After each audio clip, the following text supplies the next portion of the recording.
Hello everyone and welcome to our colloquy for week 3. This is the part that we are recording in Springfield. So this is the second part of what we wanted to do for this week. We covered chapter 29 in Tumba. Today we're going to cover chapter 30.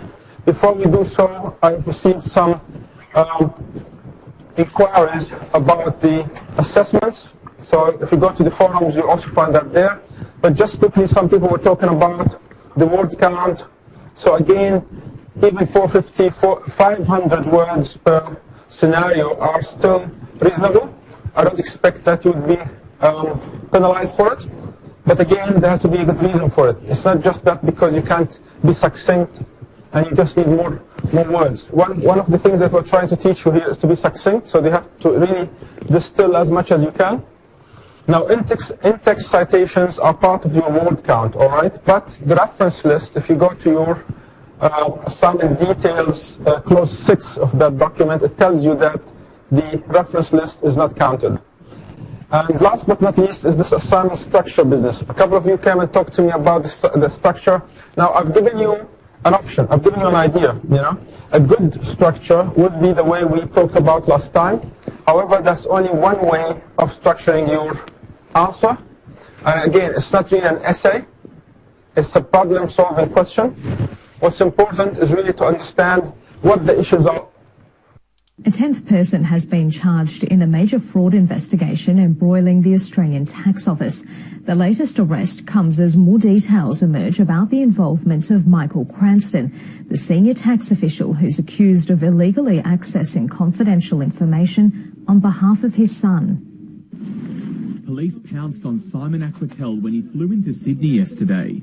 24 hours later, he's the latest to be charged in connection with a multi-million-dollar fraud syndicate. Simon, when did you realise the police were closing in? As he was flying home, authorities were closing in on his alleged co-conspirators in multiple raids across Sydney. The syndicate is accused of siphoning off money that should have gone to taxpayers through a front company. Aquatel was released on bail after posting a $100,000 surety and handing over his passport. We've got no comment, thank you very much. You're obviously looking very upset. This has obviously affected the family. 10 people have been charged in connection with the fraud syndicate, including Adam Cranston, who's alleged to be a senior figure in the conspiracy. He's believed to be linked with Plutus, the payroll company at the centre of the fraud. Police say Simon Aquatel is a former director of Plutus and managed the firm while the alleged fraud took place. Dev Menon is a partner with Sydney firm Clements Lawyers. His website says he advises on payroll tax issues. Adam Cranston's sister Lauren is among the other 6 people charged. And then there's Michael Cranston, Adam and Lauren's father, the Deputy Commissioner of the Australian Tax Office. Police will allege he accessed confidential tax information for his son.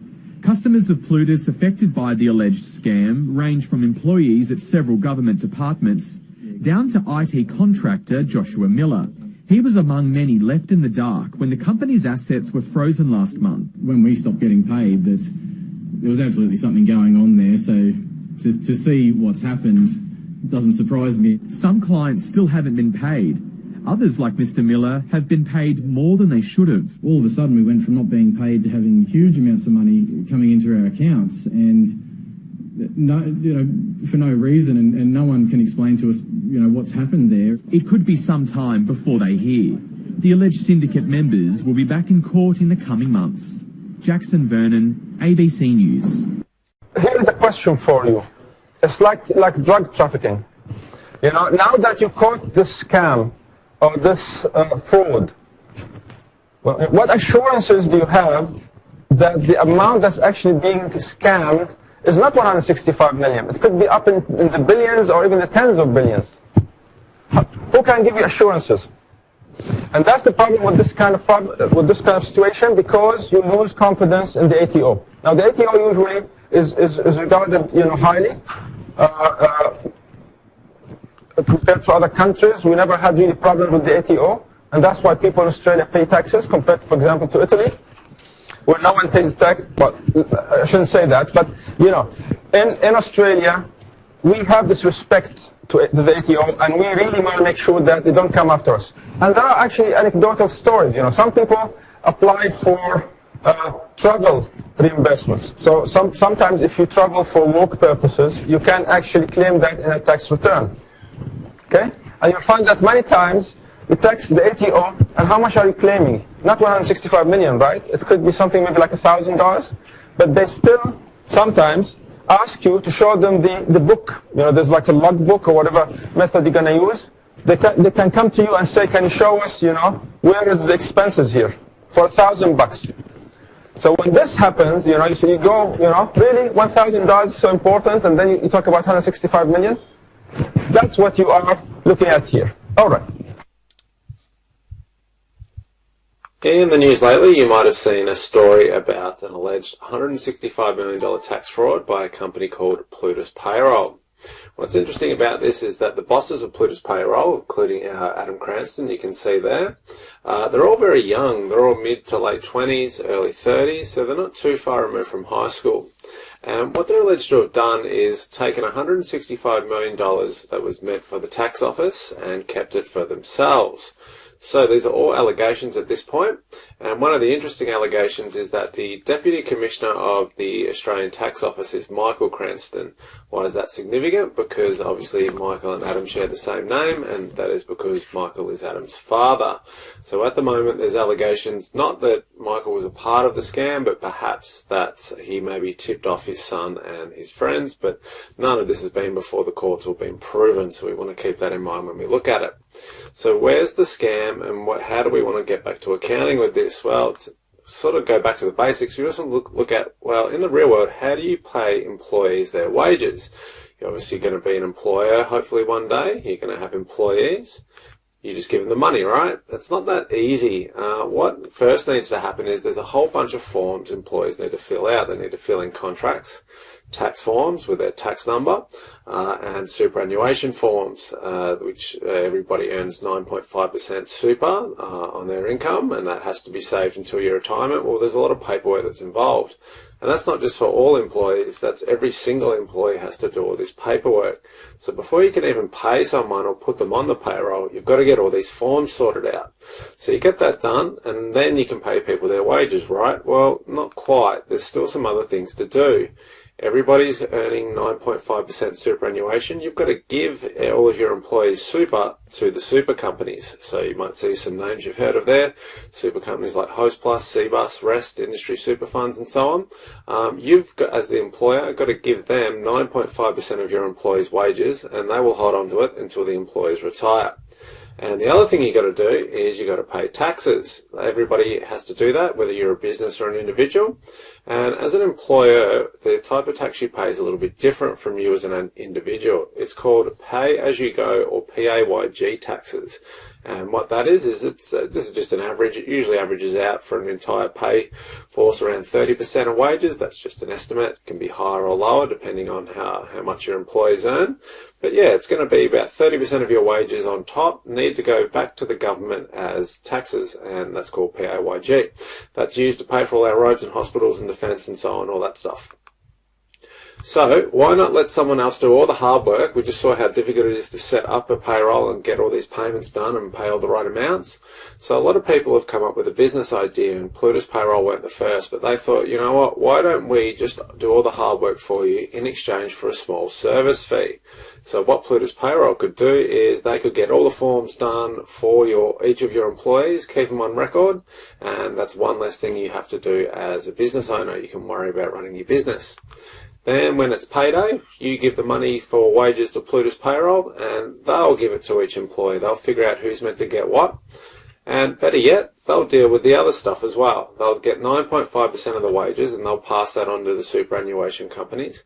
And they'll get your percentage of PAYG tax and also give that to the tax office.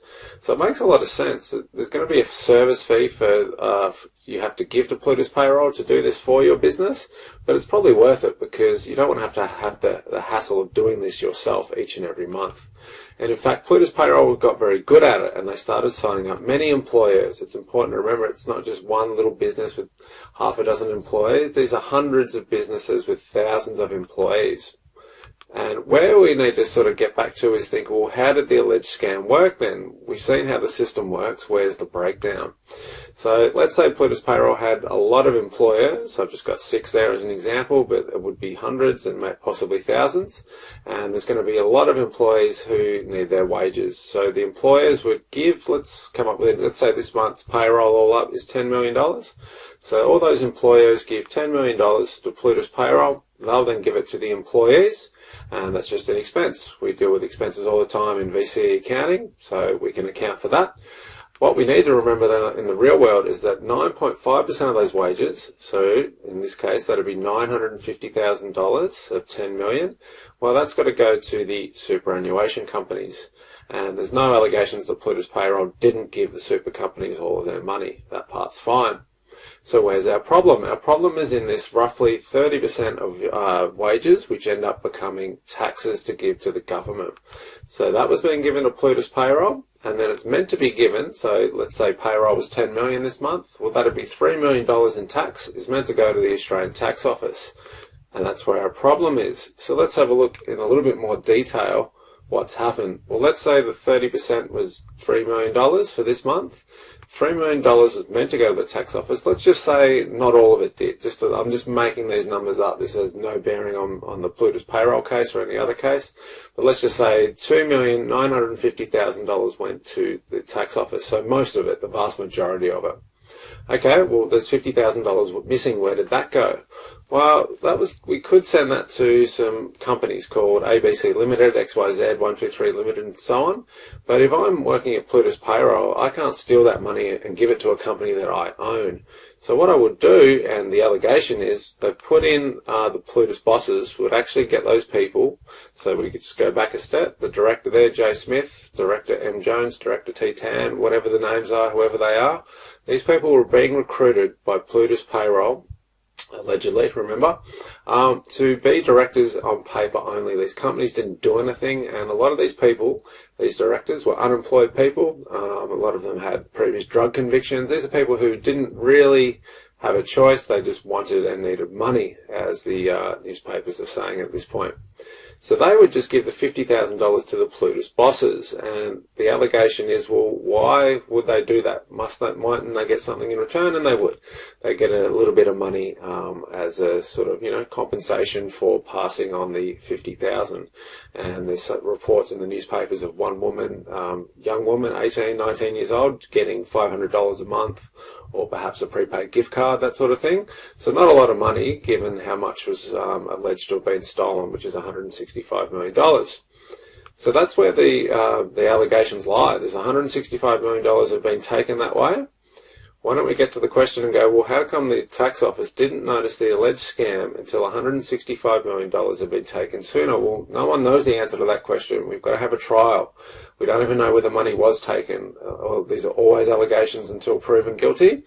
So, put it in perspective though, $165 million sounds like a lot, but the 2014-15 financial year, that's the most recent year we have data for, there were 13,213,814 individuals did a tax return. 914,508 businesses did a tax return. That's so much paperwork coming into the Australian Tax Office. We're not talking about overall a lot of people who Plutus Payroll would do their taxes for, or their wages for.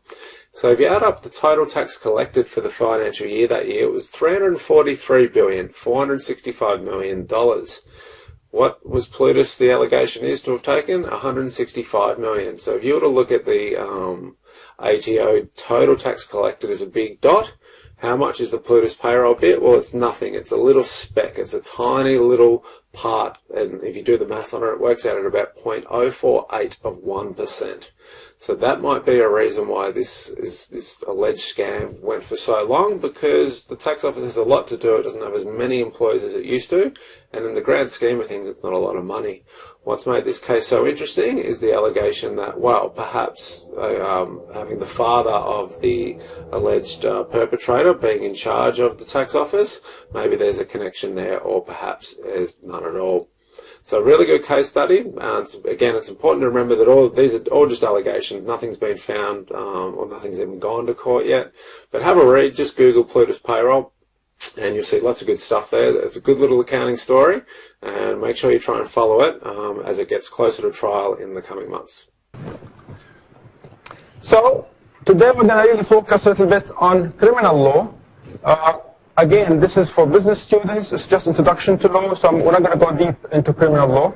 I really want to focus into something called white-collar crimes, because that's really what's relevant to your business studies. Now, there are two types of legislation in relation to criminal law in Australia. Some jurisdictions have codified the criminal law. And what do we mean by codification? We mean that the common law is not relevant anymore. At least that's in theory. Okay? Codification means that we have a criminal code and the common law now is irrelevant. But as you'll find, you'll still need a lot of definitions, a lot of details coming through from common law. In contrast, other jurisdictions still use the common law, and the common law is pretty much relevant there. Okay. Now remember that unlike in other jurisdictions, in Australia, you will find crimes in acts that don't have the word crime in their title. Like, for example, the Competition and Consumer Protection Act. It doesn't say anything about criminal, but inside the act, which is the most relevant to your studies, Competition and Consumer Protection Act, you will find that there are crimes within that act, and you will be punished for those crimes or pay fine in terms of either paying fines or imprisonment. Okay. So let's just talk a little bit more about what a crime is. Okay. Now you'll find different classifications. Some of them will be relating back to morality. So we talked about morality in chapter 29. So what did we say about morality? So morality is basically the individual's views of right and wrong. So these crimes really started, whether it is because of religious texts or because of societal sort of traditions, they started from this idea of individual morality. Okay? And they filtered through to ethical standards and eventually became laws. So it means that there's an indictment, which is basically a written document that you present to the court in order for you to go to trial. On the other hand, you have summary offenses, less serious offenses, and that's why they could be dealt with summarily. Okay? All right. Now, each and every crime will have two elements. Okay? Every crime will have two elements. The first is what we call a wrongful act. So in Latin, it's actus reus. Or, and it needs also a guilty mind, okay, which may involve something called the mens rea, or the intention, but it could also have things like foresight, knowledge, or awareness. But there has to be a mental element. Okay? So, wrongful act and guilty mind. Now, the statutory offenses we talked about, like the health or safety offenses, will not require a mental element. So in the book, they refer to these as crimes. Okay? But they don't have two elements. They have only one element, which is the wrongful act, which you will find stipulated or detailed in the act that made them statutory offenses. And why is that again? It's the idea of efficiency. These acts, statutory offenses, are more frequent. And if you are going to have to require some sort of a proof of a guilty mind, and remember, if these are crimes, the proof has to be to a high standard, what we call beyond reasonable doubt. That's a lot of cost that we might not really get a benefit for if these are minor offenses. So we do away with this mental or guilty mind element. So again, crimes must be proved to the balance, beyond reasonable doubt.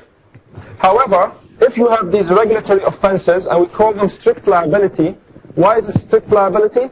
Because the mental element is not required. It doesn't matter what you thought. Okay? If you cross a red light, for example, that's it. That's strict liability. That's the offense. We don't have to worry about what your mental element is. Why again? Because it's difficult for us to establish guilt if we're going to sit and look at each and every person's intent or guilty mind. In that instance, you'll find that the prosecution is the person who's going to move against you, because again it's a crime against the state still. And once they established this offense on the actus reus, on the facts, the defendant then can defend at a lower standard. You don't have to establish your defenses at the high, beyond reasonable doubt standard of proof. You can do it at the balance of probabilities level. All right. I want to focus today on white-collar crimes. So these are things like fraud. Okay? These are the things that would happen or would be committed by a person because of their position. For example, again, this is the Australian from yesterday. Yesterday is the Australian, and you'll find again another big story developing there, which relates to the state scientist. This is the state scientist. Her name is Susan Miller. So it says something like, Queensland's chief scientist and museums boss has been ordered to explain why she should not be sacked from her $330,000 per year taxpayer-funded jobs after being charged with defrauding the state government. And how did she do that? She dishonestly had the Queensland Museum pay for $45,500 in private health insurance cover to which she was not entitled. So, a lot of white-collar crimes. I want to really focus on that in relation to business and the business context. They include things like embezzlement or misappropriation, but also the ideas of bribery, theft, robbery, insider trading, espionage, money laundering, environmental vandalism, and computer-related crimes or cyber crimes. So these are the crimes that would be in the cyberspace or on the internet. Okay, let's look at another idea. I went in. I am talking about giving you $100 million. That's not going to do it. 150. Love to help you, but I can't. 175. I wish I could. I'm just thinking of it. No, 275. $300 million. How far do we got to go? If you go above 4, we might have something. I can do that. There's a little black spot on the sun too. How was Wall Street, Papa? Wall Street is good. Dad says things are bad at Wall Street. You're an 8-year-old and you shouldn't be asking me questions like that. I don't feel like talking about Dad? Wall Street. I'm here having dinner with my family. Bernie, what's wrong with you? It's a fraud. Basically just a big Ponzi scheme. What's a Ponzi scheme? What are we going to do? 50 million? 50 billion with a B. Mom, do you understand what he's done? It's the same. I'm tired of being hated. You got yourself into trouble. You couldn't get out. Why does the world hate me? They all think I'm some kind of a mastermind. Take it as a compliment, Ruth. You were never suspicious of your father? If you're asking me how I didn't know, you're the FBI. How did you not know? Sir! I don't understand! No, you don't understand. You don't have to understand. What'd you do with the money? Hey! I thought you were gonna protect me forever.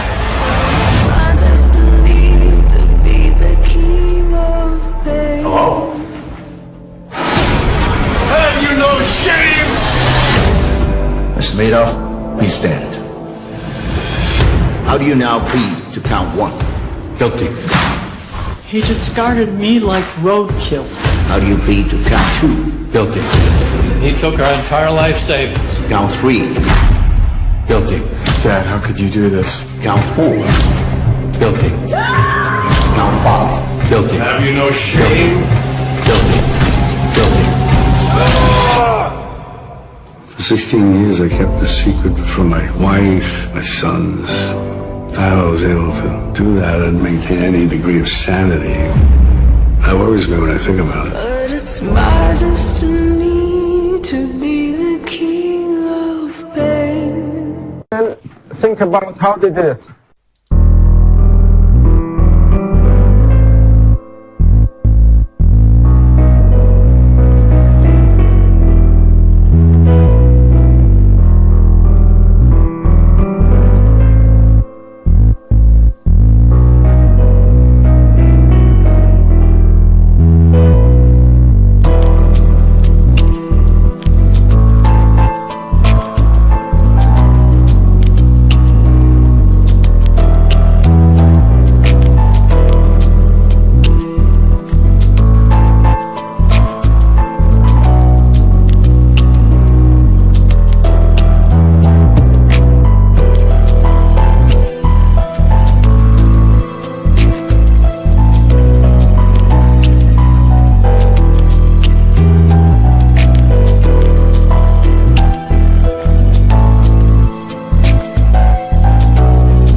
what can you tell me about what happened here?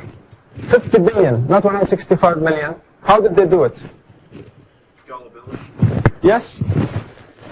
Actually, got one investor and then used another investor to cover that money, and then used another investor to cover that money. So essentially, it is what everybody knows as the pyramid scheme, where it just constantly trickles down, and then all you have to do is remove one. All right, but this went on for 20 years. What do you think happened to stop what went wrong here? Why did it stop? 20 years, and then what? The GFC, okay? And the GFC meant what? Investors now wanted to do what? To take their money back, okay? As long as the economy is doing well, as long as the economy is expanding, such schemes might actually still work. Of course, we don't really know. This is not the first time that we've heard about Ponzi schemes. It's not going to be the last time. So you never know if even there are Ponzi schemes going on at the moment. All right. Let's then look at some of the examples of statutory criminal law. So we said that crimes don't necessarily live in criminal codes or criminal acts. So the most important one for us is this Competition and Consumer Act, okay, consumer protection provisions of the ACL, punishment either in fines or in jail time. And there are others like Privacy Act or the Financial Transactions Reports Act or even the Bankruptcy Act. All of these acts will also have instruments of punishment that will end up meaning that you'll end up either with punishment of imprisonment or in terms of fines. Of course, if you are a company, there wouldn't be any imprisonment. You will face fines, okay? But sometimes, as we said, they can remove this bail, the limited liability bail, and the directors of the company become personally liable. All right. As usual, we're going to go back now and talk about the elements that constitute our legal theory. And you'll find these elements given to you in an in-brief box on page 833. For the purposes of your final exam, we're not going to really cover much of this criminal law. The final exam is going to focus on parts that we will still cover later on. But your notes should always go through these elements. Okay? So the crime will have a wrongful act. This is the physical element, we call it. And there's also a fourth element, which is the guilty mind, except, of course, if you have strict liability, and that means you don't need to have the fourth element.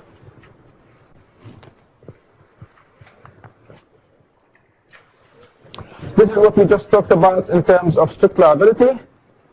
So let's look at an exercise where we can apply what we have looked at and improve on that with more definitions in relation to the crimes we're going to look at. 833. Now, of course, these are not chapters in your textbook. These are online chapters. And where you can find them is also online. Okay? So if you go to your study desk, you will find that I put these down here as online chapters. You have all of these chapters that are online that are relevant to what I'll be covering in class.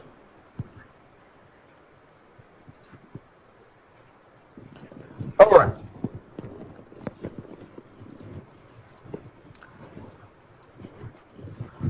I think we lost our Zoom.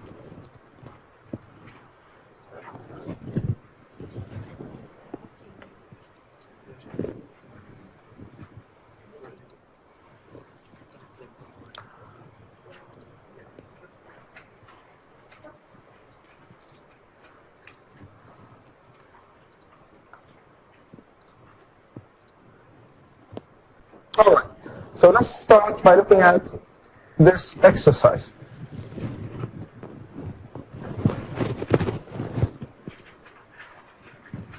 So it says Therese is a Woolworth payroll clerk.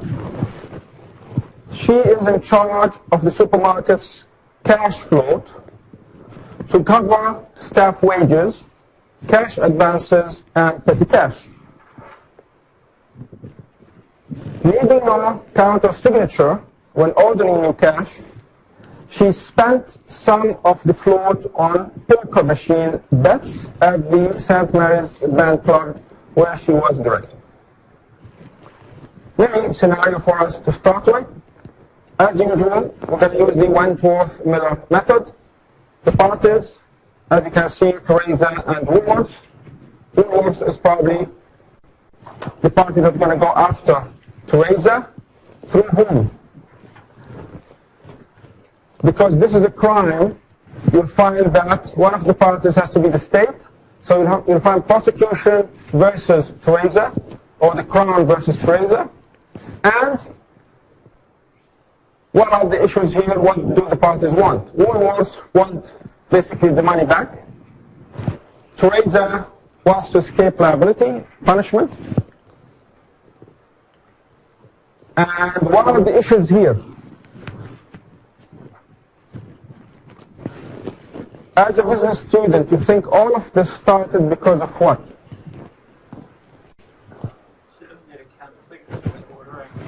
Correct. So I'm sure that you will be working with things like information systems, and you understand that these things are designed into the business. In this design, this person was the only one that needed to give authority. There was no counter signature, so someone checks on her. So checks and balances. All right. What kind of premise are we looking at here? So Crown and Teresa, we said they want the money back. She wants to escape punishment. The premises is what we call embezzlement. Okay? Now, embezzlement is again a type of fraud. Okay? And it's fraud that you can commit, especially because you are within the business. So in this case, it's Woolworths. Okay? What is going to be her defense, you reckon? All right, let's first start with embezzlement. In order for us to look at embezzlement, you'll find that that's really something that happened in New South Wales. It's a real story. So we're going to go to this New South Wales Act. So this is the Crimes Act of 1900, Section 157. Okay? So it explains to us that there is something that says embezzlement by clerks or servants. What do you need to do now? So someone told you that this is actually the act and this is the premise. What do you need to find? You need to find the elements. Okay? So how do you find the elements? You find them by simply reading this section and taking out the verbs, if you like. What do we have to prove embezzlement? Okay? So fraud is the counterpart in Queensland, so there is no embezzlement per se, which is section 408C of our Criminal Code of 1899. And it continues. Now, just for the sake of, I will never ask you, it's an open book exam, but I will never ask you to go and look at any codes, not criminal codes or anything else, all right? What you are required to do is what's in your textbook. No one's going to come and say, what section is this, or, can you elementize and so on. So, this is just for you information. So, let's start with fraud. The elements of fraud, because it's a crime, it must have two elements. And we call the first one the actus reus, and we call the next one mens rea. Okay? So the actus reus for fraud is obtaining property. Not very different from stealing. Okay? Obtaining property. But the difference here is the place where this person is. How were they able to obtain the property? What did they use to that end? So they use their position. The mens rea depends again on the jurisdiction. So you can see that different jurisdictions define these crimes differently. In Queensland, the mens rea is dishonesty, or really it's not the mens rea, it's really the mental element is dishonesty. Okay? And the test of dishonesty is again the common law reasonable person test, objectively. What would a reasonable person do if they were honest in this situation. In Western Australia, they talk directly about the intention to defraud.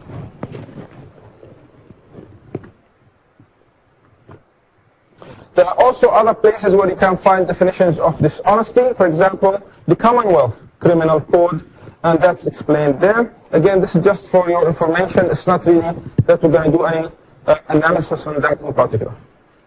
This is, of course, a case that happened in reality, and the person that committed the crime is this person here, and her name is Teresa Lawson. Okay. And what happened really is that she was a Woolworths payroll clerk, paid $40,000 per year, and between January 1999 and March 2002, she stole weekly. So really, what she's doing is stealing. Okay, stealing. But the stealing is happening because of her position, and that's why she's charged with a different section, either embezzlement, for example, or fraud. Okay, she was falsifying the accounts to hide the amount of cash taken from the company's safe. And during the period, she actually finished up with $2.6 million used on poker machine bets. Okay. She finally was convicted. This was in 2004. 129 charges, including 19 of embezzlement, and she pleaded guilty to all of these charges, just like you saw in Madoff. She was jailed for 7 years with a non-parole period of 4, released 2008. But before her release, her husband committed suicide. Where's the money? Okay, $40,000 per year. She got $2.6 million out of this scheme. Again, as we said, elements of any crime, you need to have the physical element and the fourth element. Standard of proof, again, beyond reasonable doubt. If a strict liability after the prosecution has established the facts, it shifts to the defendant, which has only to establish their defenses on the basis of probability. All right.